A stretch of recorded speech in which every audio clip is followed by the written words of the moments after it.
Sa inyo lahat.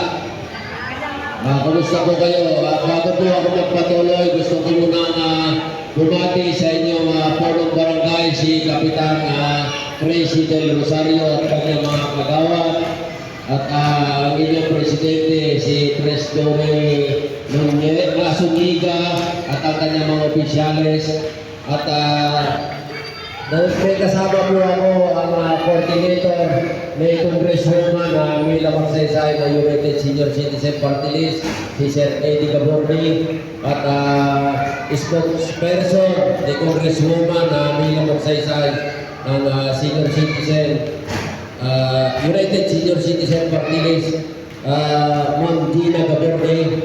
Magandang hapon po sa ating lahat. Ako po si Kagawad Rolly Laguna ng Barangay 155.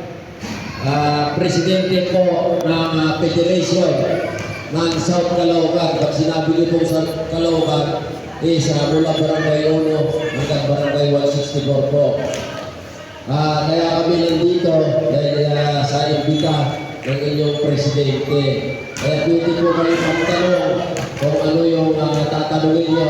Kung kaya po sagutin po, sasagutin po natin. Lalo-lalo na po sa tungkol po sa senior citizen at saka social pension. Karamihan po kasi na pinupuntahan ko is ang problema at tanong is about social pension po. Kaya umpisahan po natin ang katanungan kagad kung meron po kayong katanungan about